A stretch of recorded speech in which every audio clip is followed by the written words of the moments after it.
Mike Allen and Jamie Hoyland returning to the club as part of a restructuring of the recruitment department, two people you've worked with before, they know the club well. How much does bringing in people who you know and they know the club help with your planning for next season? Yeah, 100%. A lot of great things has been said regarding Paul Mitchell as well, so he knew how we worked as well. So important that from a recruitment point of view that the players that we bring in, not only good players, of good character as well, and fit to the culture of the club, something that I've said all along, but have the ability to work with the coaches and myself as well. So it's a two-way thing, really. So yeah, delighted to get both of those boys in. We've taken our time. We've interviewed quite a few people on it, and they were two standout characters. So we're delighted for them both to help us in arguably one of the biggest windows, I would say, that the club's had in the last 10 years. You mentioned the importance of bringing in characters and having strong characters. There's a lot of players who are important in last season's promotion who are out of contract in the summer. Do you see it as vital to hold on to those experienced players for the club to bounce back up again next season?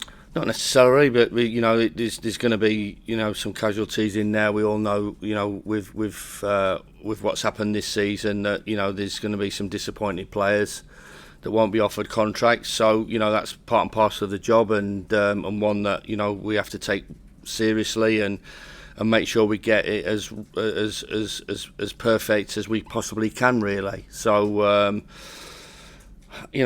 for some of those boys that have serviced the club outstandingly well will obviously move on to pastures new, and then it's about bringing those the new guys in that hopefully can have the same effect of the players that will be departing as well. So I just think it's just come to a stage where, as I said, it's the cycle for a few of those guys, and possibly they understand it and accept that maybe their time at the club's up, and I think it just needs to freshen up as well from the supporters' point of view as well. They need to see fresh players coming in, and this is, as I said, no criticism of the players that will be departing, but a big refresh, a big rebuild, and go again.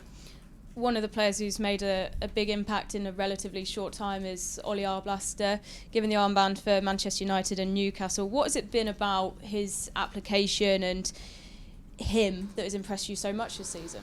He's just been himself on and off the pitch. It's not affected him at all. His performances have been absolutely first class, at the highest level. Against the three boys at Liverpool, we've got possibly the best press and best counter press in the division, and he's playing in there as a two.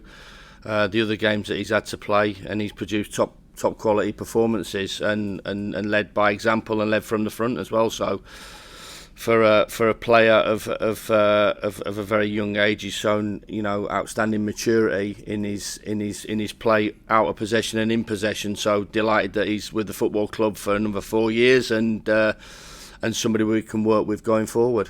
On to the next game. It was a 2-2 draw when you met Everton here in the league.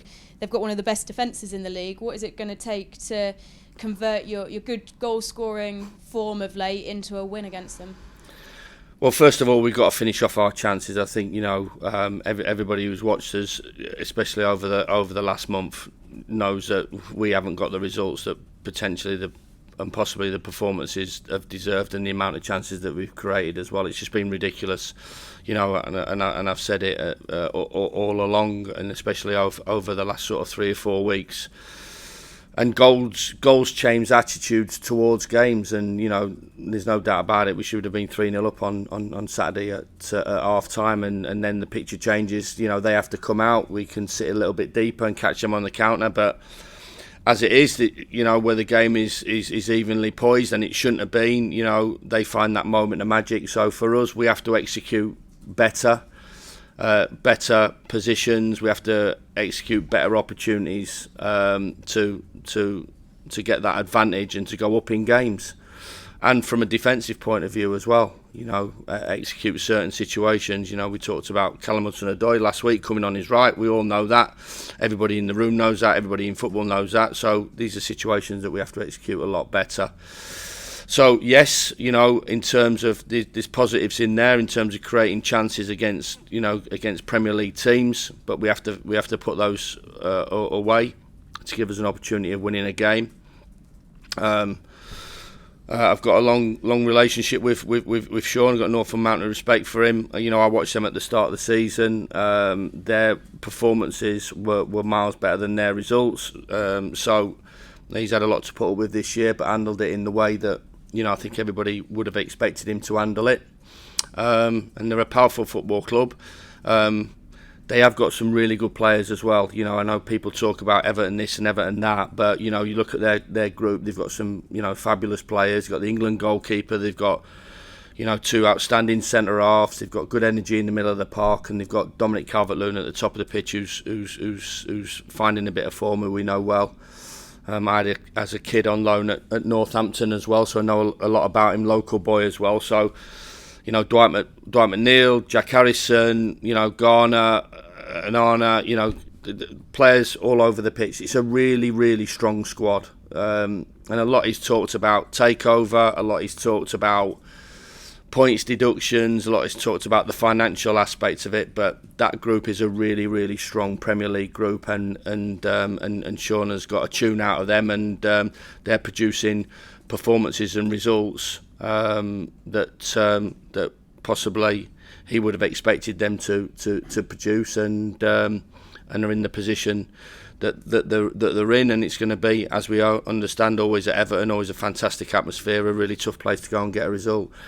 If we create the chances that we've created against Newcastle, against Burnley, against Chelsea, against Forest, even against Manchester United, if we can take some of those chances, because we've had far too many not to take more than one on most occasions, then hopefully we can make it an interesting afternoon. We've certainly got a lot to play for. I think Sean said that in his press in terms of my attitude towards the game, my attitude towards every fixture, and my attitude in terms of trying to get a result for our football club. Cheers, Alan. Chris, with the new recruitment team, how will the three of you work together to identify targets and then sign targets? Well, getting eyes on players. It's obviously a difficult one because there's not been a lot of games that we can go and see live. So that's an important part of that knowledge. Jamie's knowledge in terms of his role over the last 10 or 15 years.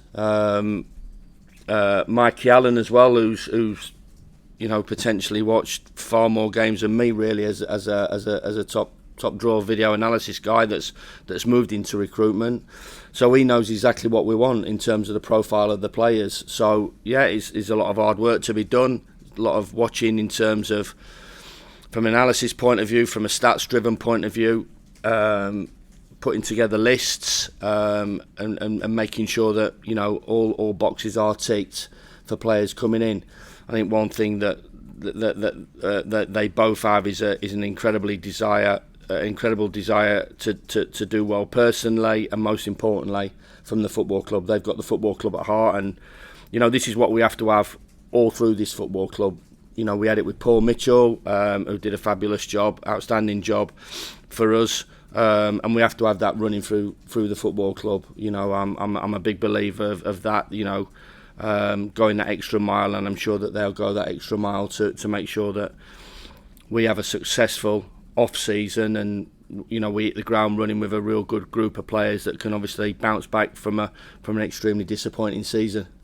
Will you be looking for players who maybe have got that bit of experience in the Championship, or players of a certain quality that you think can get you right back up, or will the club still be looking at the continent for players they can develop, which has been part of the plan for the last few years? We've always looked there. It's been a little bit of I don't know, nonsense really. We've always looked abroad as well.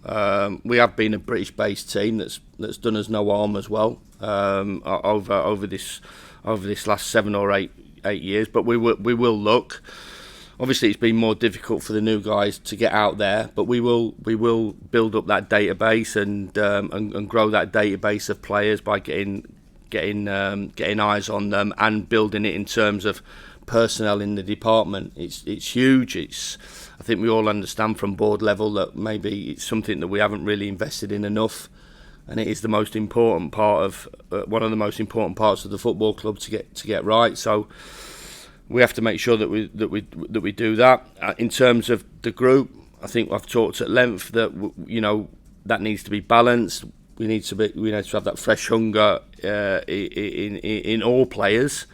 But there's going to be some young players that hopefully will stay with us for a few years, and there has to be a sprinkling of leadership and experience, because I believe we're not going to achieve anything if we just go out and just have a really young group. It's really important these first 2 years, because these are the best 2 years, the two biggest opportunities of getting back into the Premier League. So yeah, it's more medium term, but there is a longer term view to it and feel to it. The academy obviously is front of that as well. So we have to get a lot of things right, and the guys understand that. We're all on the same page. Everything will go through the board and go through the guys as well at boardroom level as well. So we're not just signing players willy-nilly. We all have to be on the same page as that. But really confident that we can get it right. And how much are you sort of looking forward to this challenge? Because you said it's a vital transfer window that's coming up as you reshape this team. But with such a big challenge, what is that like for you to take that on? Exciting to work with new players as well. Exciting because I know the players. If we have that, if we get that opportunity, and still there's a lot of work to be done, because there's going to be players that are coveted. We're not going to have an open checkbook. We're going to have to be really smart with this. We're going to have to use the loan market again, which I feel that we can do, and will be one of the outstanding clubs in the Championship for young players to come to. We make sure that we don't overuse that system, but I think it's important, especially really the gems and the sparkling ones that we've managed to do over the years. That keep saying, the likes of Dean Henderson, the likes of Morgan Gibbs-White, the likes of McAtee and Tommy Doyle. Those players. If we can get one or two of those players in to give us an extra boost. But yeah, it's a really important period, but one that we should all be looking forward to. I'm excited to be able to put these players in front of everybody, and people go, wow, yeah, we like him. Listen, there's always going to be players that people scratch their head about and don't really understand why we have done those signings or committed to those signings. But there's a reason. It isn't just fantasy football, Championship football on a laptop and going bang bang bang. We've got to fit it all together, a little bit like a jigsaw. So in terms of a lot of things, from a physical point of view, ability point of view, and a mentality point of view. So there's going to be some of the younger players that won't be the finished article from a mentality point of view, but hopefully with maybe 2 or 3 older boys that we bring into the group with experience of winning, with experience of playing in the Championship, and with experience of leadership, we can get that to gel and make it a really powerful, exciting group that hopefully goes well next year.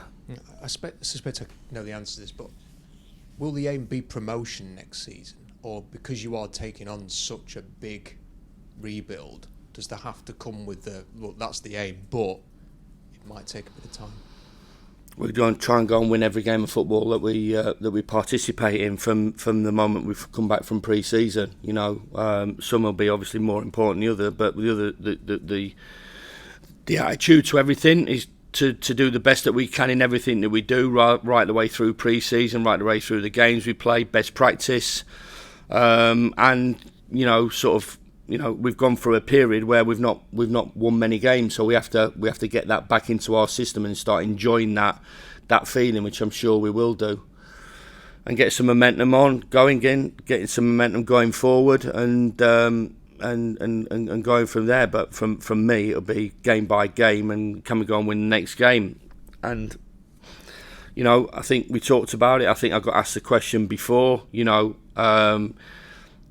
does the Premier League come too early? You know, are you ready for it? Well, you have to, you know, if you're given an opportunity of stepping back into the Premier League, you're going to take it. But there's going to be an awful lot of hard work have to go on between now and then to put ourselves in a position, you know. And I think, you know, just looking at, you know, the sort of the fight for promotion in the Championship this year, you know, it's gone right the way down to the end. It's, you know, 3 clubs that are really powerful in terms of the performances, others in certain aspects, and it's gone down to the wire. So, you know, we'd love to be in that position come the end of next season, to be talked about in sort of those ways of what Ipswich, Leeds and Leicester are. But, you know, a lot of work to be done, nothing given, but, you know, we have to have an ambition about us and have to have a desire to be successful in everything we do.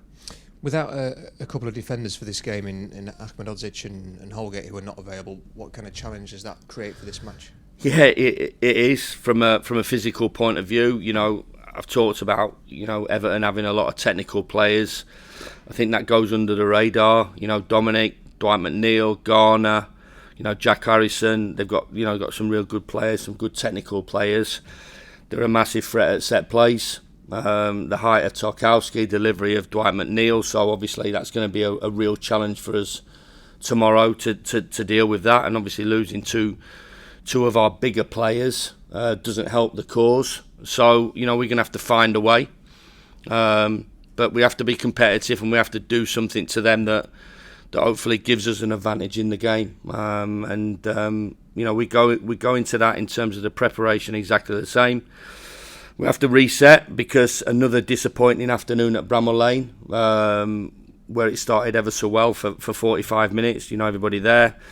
We'll back that up. We have to dust ourselves down and go again and go to Everton. You know, believing that we can go and get a result. As you mentioned, you know, when you run through the names that Everton have, they're probably a better team than maybe a lot of people give them credit for. Right? Well, I've just like I just said there. You know, you've got. I'm sure Tarkowski's played for England. Branthwaite's been talked about, you know, in glowing terms. You know, Ashley Young's an experienced player. You got the England goalkeeper. So Dominic, I mean, I think, like I said, a lot of talk is about off the field things and issues and problems that Everton have had. But you know how they've still done that, and there's still a lot of quality in their group and on their bench, as you'll see when the team sheet comes out tomorrow afternoon.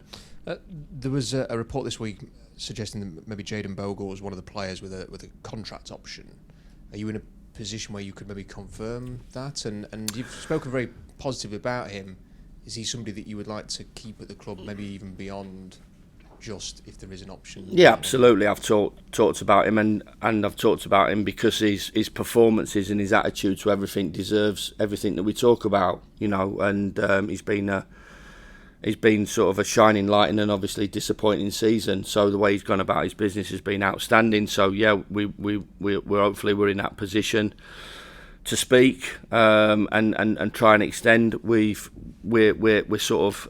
Obviously, we've got a week left before the last game of the season, Rob, so we're sort of down to that period where we're speaking to players about their futures. So, you know, there's some that we've talked to, there's some that we've got plans to talk to, and we will do before next Sunday. But I think regarding that, I think come Wednesday or Thursday, you know, I think that we'll be able to publicly talk about who's staying, who's going to be on the journey, and obviously who'll depart, and thank them very much for their efforts in terms of what they've achieved for the football club. And the final thing I was going to ask you about, there's been a bit of talk in the media about interest in Hamer and Gustavo Hamer and potential offers coming in there. Does the club have to kind of be open-minded this summer about offers coming in and moves for players out as you try and reshape this team in a new rebuild? Do you kind of have to be open to those calls? Yeah, there's certain players that maybe won't want to be part of that journey as well. So we understand that. So we have to be smart in that and make sure we get value for money on those players that are going out. There's certain players that we want to keep in the building, and Gus is one of those, and Jayden is one of those as well. But and our blaster, I think we are in a little bit of a vulnerable position as well because of the finances involved in Premier League as well. So I can't sit here and categorically say, oh no, they're going to be here for the next 5 years, because I just don't think that happens, and that happens to possibly the majority of Premier League clubs as well, let alone a team that's had a disappointing season that's going to find itself in the Championship next year. So, but there's certain players, as we've said, in terms of having a plan, who we want to surround ourselves with, who we see taking us forward, and who we don't see taking us forward. So, this is not personal decisions, it's just how it is and how we're trying to structure the club to make an immediate comeback. So, off the back of that, there will be rumours, and understandably so, but another one, Gus, that I would say has been a success. I thought his first half performance was exceptional. He brings an excitement to the team, he brings an ability at the top of the pitch. I know how much the fans think of him. He's a crowd favourite, as Jayden is, and our Blast is, because of their positive, consistent performances all season. Yeah, cheers, Chris. Cheers, Rob. Morning. Hey, Dave, Mo. You've got experience from earlier in your managerial career of dealing with a club going through a crisis. Can you just talk a little bit more about the job Sean Dyche has done in steering them to safety? I would say without topping anything, I would say the crises I've been through at football clubs have been a little bit more serious than ones that Sean has been through. I think obviously his is a more high profile one, but I think that he what he has done, and I should imagine what he set out to do is just deal with what he could deal with, which is the players, and the mood of the players, and the performance of the players, and the attitude of the players. And obviously, as I've said all along, he's got a talented group.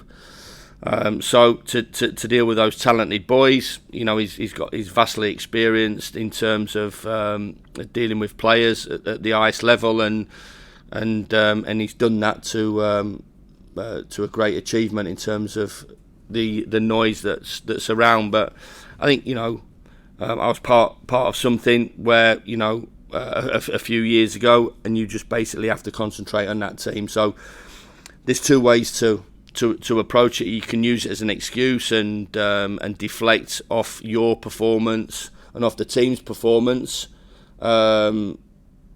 with the issues that are surrounding what's happened at Everton, or you just get on with it and get the maximum out of your players, and Sean and his staff have obviously done that.